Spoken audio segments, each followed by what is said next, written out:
Previously on Dear Emily. It all boils back down to you have to take care of yourself. You have to take care of yourself. You have to prioritize yourself, prioritize your mental health. If not, it's going to show up when you go to work. It's going to show up when you come home to your children. It's going to show up even when you're in the community, like just your energy. People can feed off that. Cause my love came crashing down. I don't know if it ever will get back up again. I need someone to talk to. I'll say what I'm going through. Tired of complications. Hey, it's your girl, Emily. Welcome to Dear Emily. Today's episode, we are going to be talking about love and breakup, one of my favorite topics to discuss. And I'm so honored and privileged to have the author of Who Is Your Red Dress that will be speaking to us today, none other than Emmi Fortin. And I'm going to let her introduce herself to us today. Emmi, you're so welcome. Thank you for joining us on Dear Emily. Thank you so much. I'm excited to be here.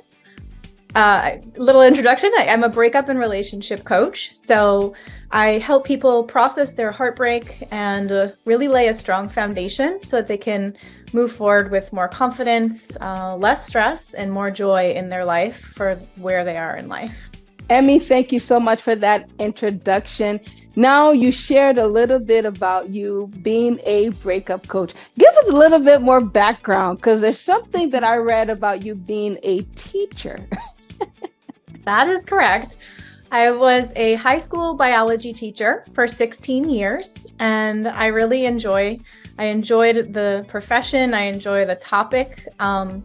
And in that time frame, I was in this on and off relationship. So that means I was going through breakups with the same person over and over for 6 years.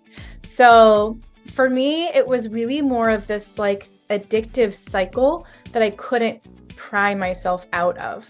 And so unfortunately, after going through repeated breakups, a lot of things started happening in myself that was leading me away from really where I wanted to be. And I got to a kind of a low point, a very low point. And I knew in that moment that I also wanted to help other people who were struggling with the same kinds of emotions, relationship struggles. I just didn't know how I was going to do it at that point. So fast forward years later, I became a breakup coach knowing that I wanted to help people with this very topic. And I just left teaching at the end of the 2021 school year. And now here we are. Wow. Emmi, thank you first off for your service as a teacher. It means a lot. Teachers impact lives every day. And honestly, sometimes I think they don't even get the credit that they deserve. So I want to say on this show, and all the viewers on here, when you watch, when it's posted, make sure you thank Emmi for being a teacher for so long. Thank you all the teachers. All the teachers, thank you for your service. Emmi, you said something. So your breakup was a motivation to you becoming a breakup coach, because you were in a relationship for about 6 years on and off from what you stated, correct? Absolutely. Awesome. Okay, so tell us, what is one of the hardest thing about breakups? What's one of the hardest things about breakup? Yeah, well, Emilymai, I don't know if you've ever been through a breakup, but it can be pretty overwhelming. It basically can ripple effect into every area of your life. So I know I felt this way. People that I work with feel this way. People in my breakup support group express that they feel this way. Intense feelings of loneliness, sadness. You're doing a lot of grieving because you are obviously, letting go of a person, of a relationship, maybe even for some people a way of life. It's a huge life transition. It can be really confusing and uncertain. And so all of these emotions are a cocktail for stress. And unfortunately, when we're stressed, we can start to make choices out of kind of this survival mode rather than really keeping in mind what our forward vision is for ourselves. And so I help people bring or remember where they want to be going, rather than keeping themselves stuck in those repetitive thoughts, those repetitive memories, bringing back nostalgia, and learning how they can cope and manage all of the things that they're going through. Everything you just shared, Emmy, believe it or not, I can relate because I myself have experienced breakup, not even once. So breakups, I've been there. And thank you so much for sharing. You said something, all these feelings that comes with breakup, you feel alone, you feel sadness, you feel depressed. And sometimes you get to a place where you wonder if it's your fault, right? Then you start blaming, like, what did I do wrong? I could have done this. And from your experience, you were in a relationship for 6 years, like on and off. And I just want to know, tell us and the audience, the viewers, why did you stay that long in that relationship? It's a great question. I mean, it sounds like a really long time to keep yourself stuck in this on-off cycle, and it was. I don't know if you've heard the term situationship, but this is kind of a unique circumstance. And there's actually some science behind why it's one of the hardest types of relationships to get yourself out of.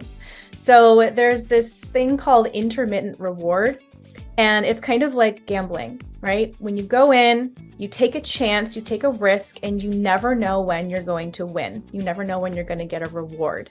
But when you do get that reward, wow, like you get this euphoric, elated feeling, and it makes you want to try it again. And so an on-off relationship or a situationship can have that feeling. Because for me, I was a salsa dancer, so was he. Sometimes we'd be going, to the same locations, the same spots, and I never knew if he was going to be there. Or, oh, what if he's there? Are we going to talk? Are we going to get back together? And so all this uncertainty. And then when you have that intermittent reward, he did text me the next day, and when we made plans. You get those hits, I have a biology background. You get those hits of adrenaline, of dopamine, which is like the happy euphoria chemical, and if you have a passionate relationship, then you get those hits of oxytocin, which bind you to the person. So it's really, I think people, and I know I did, can really judge themselves harshly and say, why can't I get out of this? But there really is a physiological component as well. Yeah, everything you just said is 100% true. And now, like, my wheels are spinning. So I'm here thinking about even the breakups that I had, and what led to me staying long in relationship that I knew was already dead.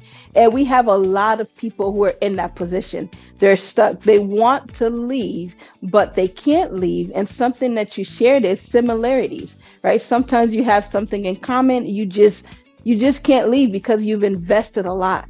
Right? 6 years from what you just shared, Emmy, is not 6 months or 6 minutes. That's 6 long years of being with someone. So I can't even imagine like having to make that decision for you to get out of it. Yeah. And to be quite honest, I've talked to people who are in these kind of situationships for even only a month or 3 months. And they seem to feel like this is the hardest. They'll say like, oh, I've had breakups before, but nothing like this. And I'm not downplaying, regular breakups too, because those are just as devastating. This is kind of just to highlight the different kinds of relationships that people can have and how you can go about handling them in different ways, depending on what you're feeling and experiencing. So yeah, for me in particular, it was more like that addictive cycle. But for someone else, it might just be intense grief and not really knowing, what does my future look like without this person? Let's say you've been married for 30 years and you have a family and kids, and all of a sudden it's like, what do I do next? So there's definitely a range. Now, Emmy, you share something about the types of relationships that people get themselves involved in, one of them being situationship. Now, I want you to shine light on that a little bit more. What are the types of relationship people get into? Can you just go a little bit into details? Yeah, so some of the characteristics of a situationship are a lot of uncertainty, Maybe there's not a level of commitment on one or both sides. And there seems to be kind of inconsistent behavior. So if I use myself as an example, you might talk to someone, a lot, and then all of a sudden, boom, there's like, no contact for a few days or weeks or whatever. You're not really sure your status, as far as, I could never actually refer to this person as my boyfriend. I didn't actually, if I were to introduce him, I'd just be like, I don't know, this is so-and-so. So if you're feeling that sense of confusion and you're waiting for kind of the other person to dictate where the relationship is going, that could be a clue that you're in a situationship. So that's one example of a relationship. Did you have another type that you were thinking of that? No, I just have a quick question. So I hear people say friends would benefit, and then now I'm hearing situationship. Is it the same thing, or could that be similar? Situationship and friends would benefit. I think they could be close to the same line, but I think the important piece is, do both people know what's going on? So, has one person clearly laid out the expectations, and both people agree to it? Now, the other key thing to remember, though, is that even if a person does tell you, like my person had, I can't, I don't want to be in a committed relationship. This is all I can offer you. And then I go ahead and accept that invitation, right? So people need to be really kind of sure about what it is that they want. So that's how I got myself stuck in that. But then over time, it became confusing and complicated, because then you develop feelings for each other. And so even though one or both people might say, well, I don't want, an actual committed relationship, but you still have feelings for each other, well, then what do you do? For me, it was this like long purgatory where nothing was moving forward, and I wasn't able to, be free and released to go find someone else. And then I was also not getting the traditional relationship that I really longed for. So I think it's important that both people in the dynamic are really clear about what they want, and then they set boundaries around that. Okay, now we are at the perfect spot where we're going to take a quick break. But before we take a break, I just want to give a shout out there. If you are watching and you want to support Dear Emili Show, please feel free to send us stars. We'd really appreciate it. Okay, now, so we will be right back on this episode, Love and Breakup.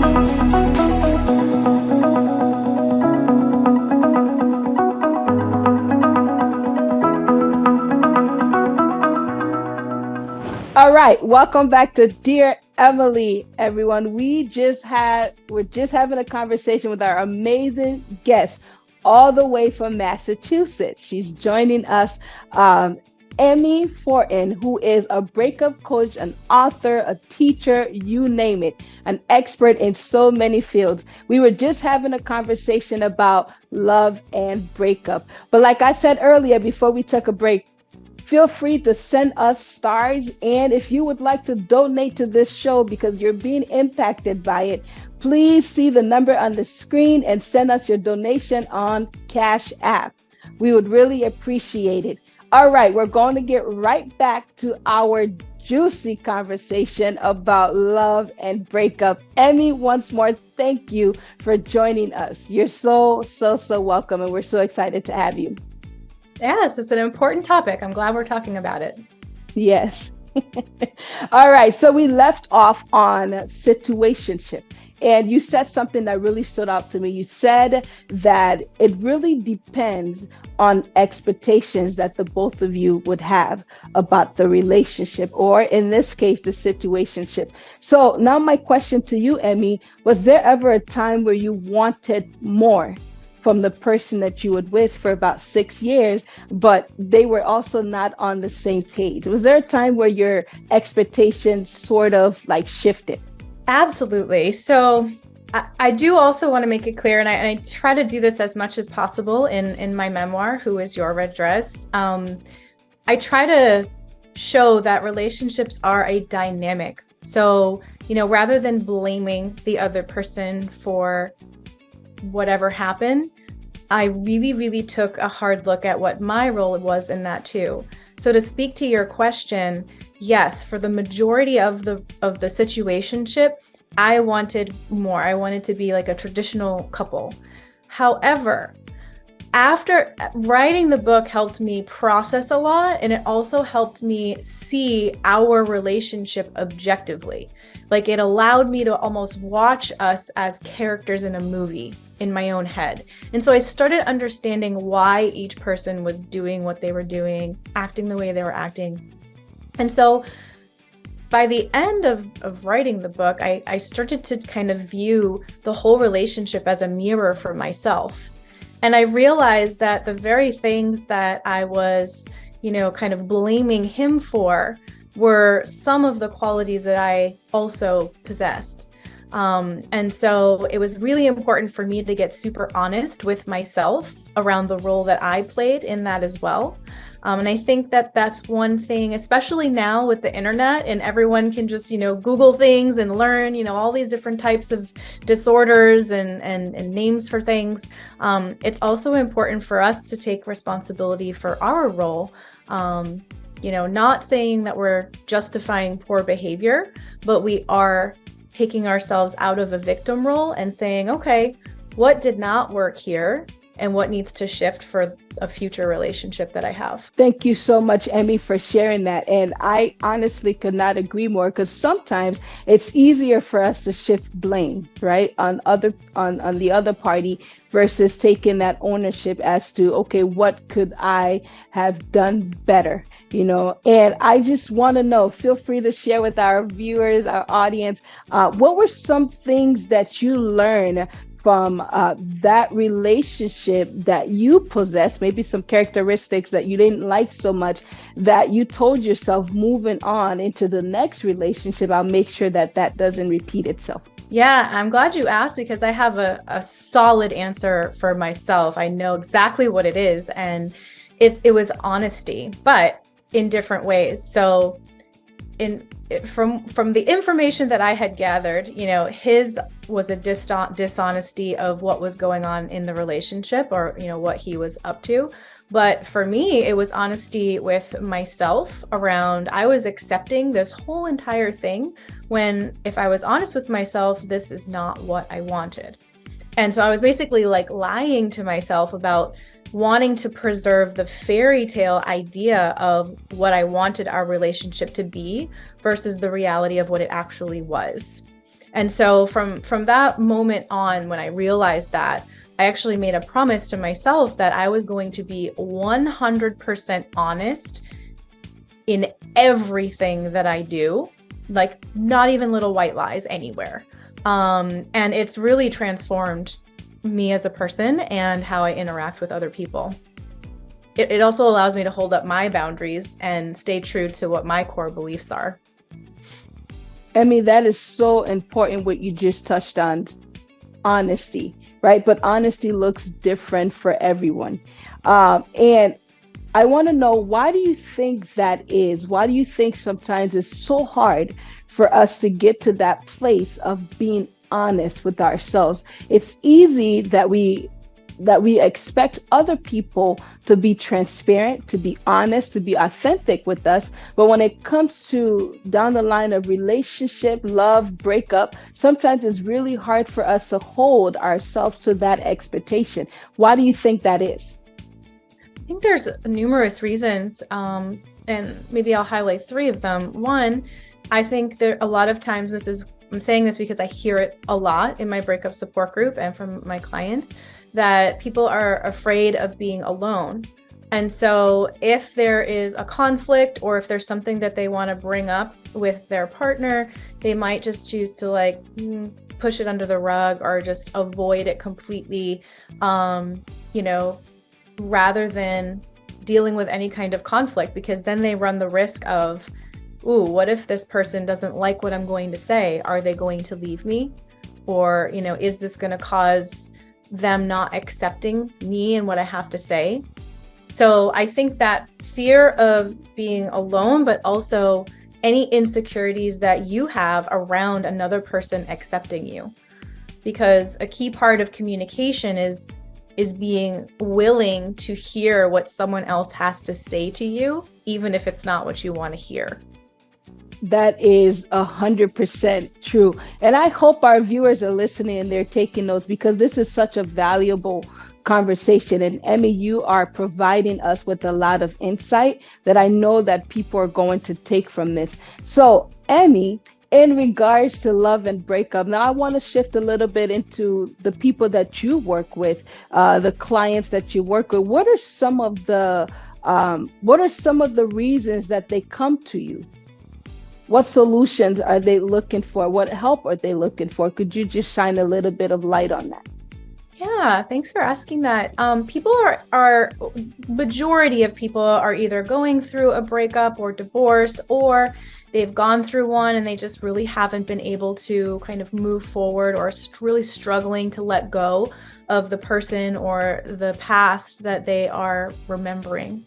And usually when they come to me, I make it very clear that my group and my services were very growth minded. And so they're usually at a point where they're like, I'm sick of how I feel and I'm ready to make the shifts and do the hard work that I need to, so that I don't repeat my past patterns, so that my future relationships are healthy and sustainable and happy. And so some people are in relationships where they're not sure. Do I want to leave? Do I want to stay?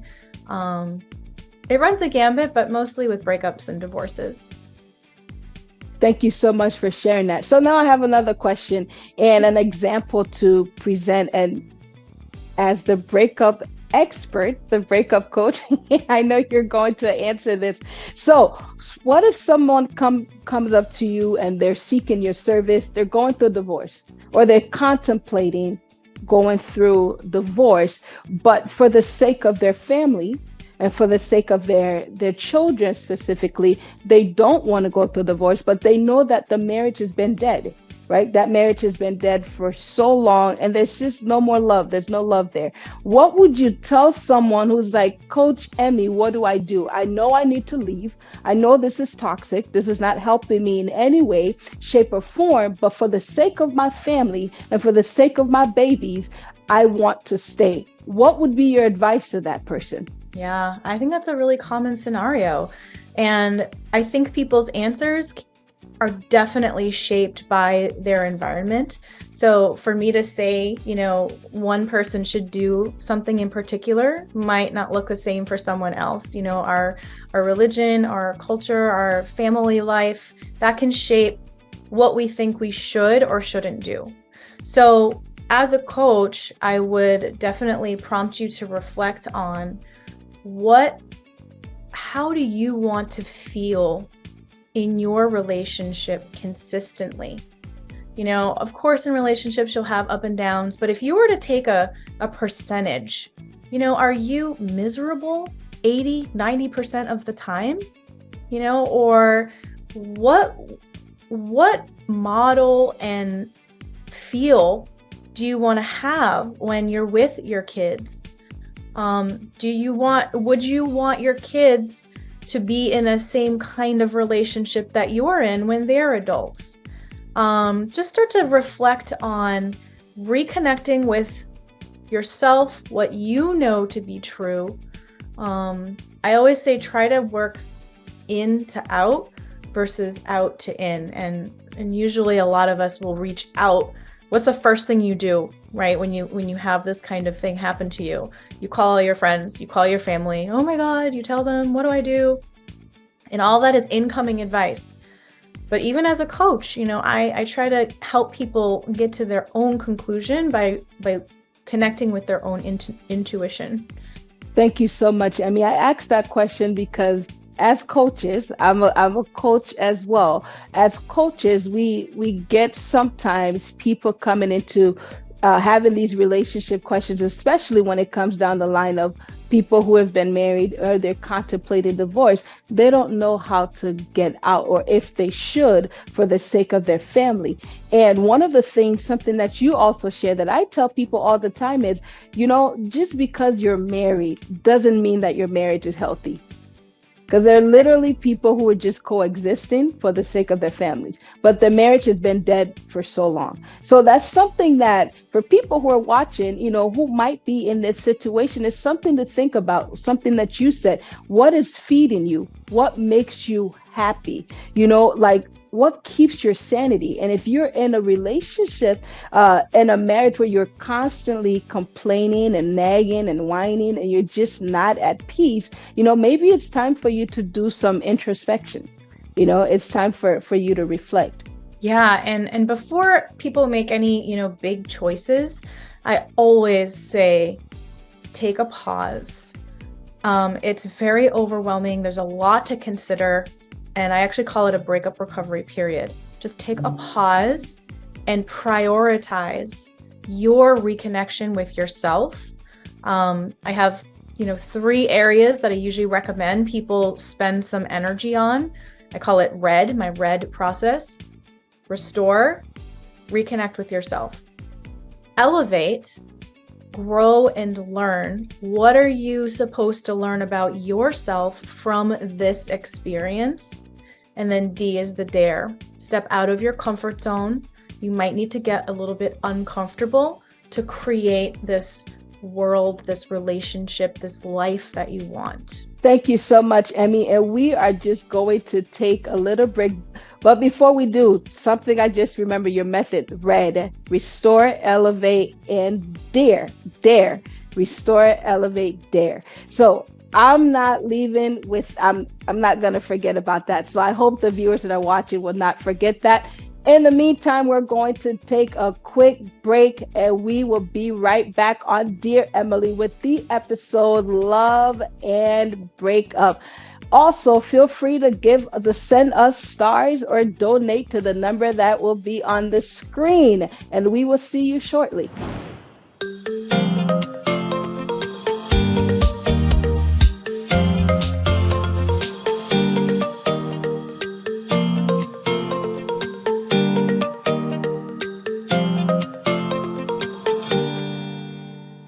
Welcome back, viewers, to Dear Emily TV show as we are discussing love and breakup with the breakup coach, Emmi Fortin, who is in the building. She's not just a breakup coach. She is also an author of Who is Your Red Dress? And we're excited because this last part, we're going to get into the book, the motivation behind the book, and all that good stuff. But in the meantime, feel free to send us stars. We really appreciate it.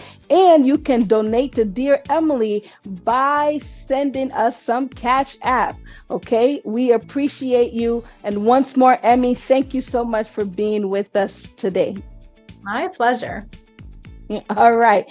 Okay, so we're going to get into the last half of this show, and I'm just going to ask you some questions about your book because you are an author. So why don't you tell us about Who is Your Red Dress, the book that you wrote, and the motivation behind that? Thank you so much. Yeah. I think that words and writing is a really powerful tool to help us process our emotions. And that's really where I started. I never intended to be an author. I just started first off writing in my journal about how I felt, but then those slowly morphed into these little vignette stories. And I started writing about myself and the relationship in the third person. And so I had all these little disconnected stories just to help me get my emotions out, process.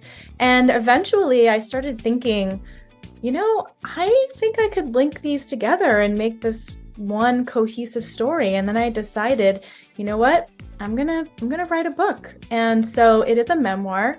It's written like a spicy entertaining novel.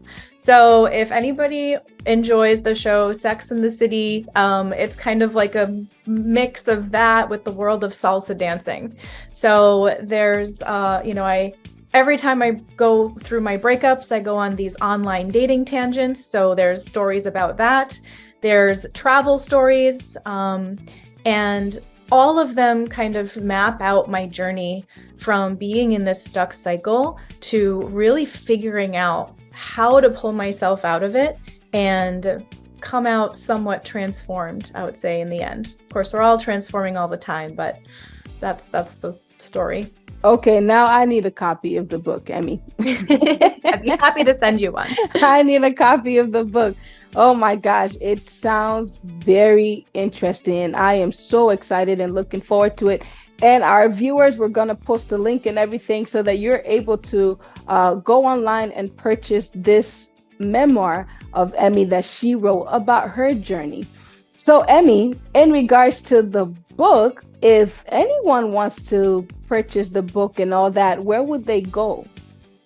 Yeah, it's available on Amazon and it's in the form of an audiobook. So if you like listening, I recorded it myself. That was a first for me. It was a really fun project.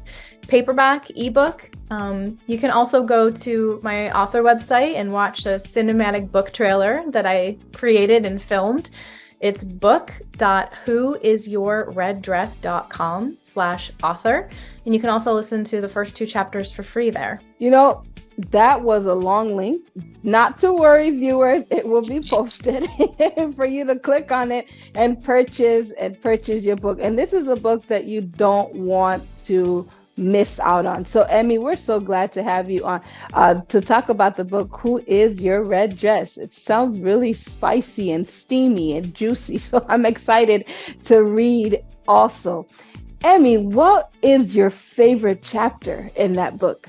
Yeah, there's a lot of good ones. I'm telling you, it's entertaining. Some parts are funny, but it might also have you crying. I think my favorite chapter is the one called Flying Solo in Spain. And it's about a very bold trip that I took by myself to Spain when I didn't yet speak the language. And it was really kind of the turning point for me to gain the independence and the shift in mindset that I needed to be able to move forward the way I wanted to. Nice. So how long were you in Spain? So I went for 3 weeks because I wanted to learn Spanish and be able to speak fluently by the time I left. So I did that. And then I also went back the following summer for a month. Okay. So now are you fluent in Spanish? Sí, creo que sí. Okay. I didn't hear a word you just said, but I love it. Oh my goodness.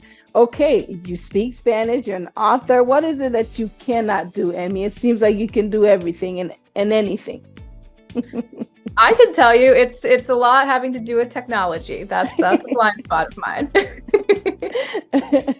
All right. Now I'm having a really good time. This is most of the time like my favorite part of the show. It's for people to showcase the work that they are doing as coaches, business owners, and all of that. So don't mind us. We're just having a good time and join in on the fun. Okay, Emmi, my next question to you is, a lot of people, you said something about you can also listen to it audibly, right? So there's an audio book that you can listen to. Some people don't like to read hard copies books, so she has made it so easy for you to be able to have access to all of that. Now, is it your voice did you record it, or?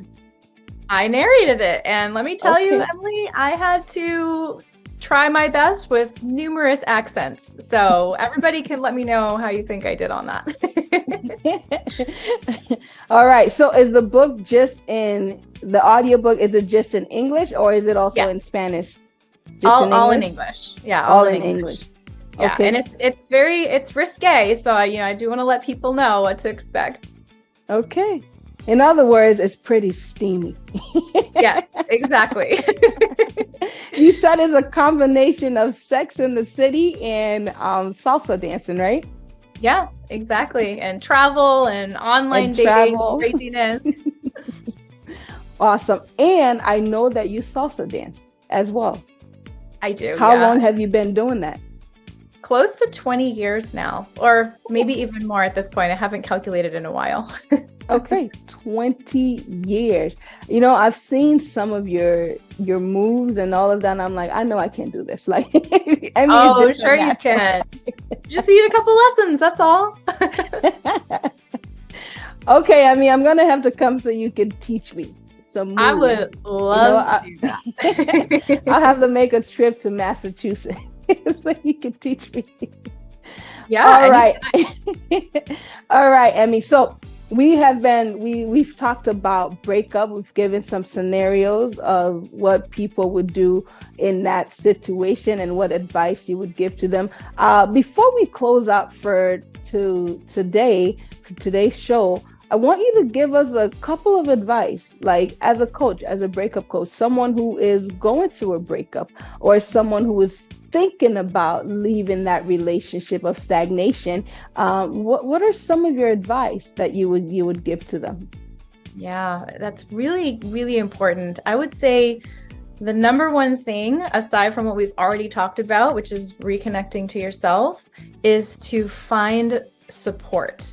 So I would highly suggest finding someone who's a professional that can help you. So whether it's a support group or a coach or a therapist, because your friends mean well, they're friends and family, they love you, but everybody's going to be giving you different advice.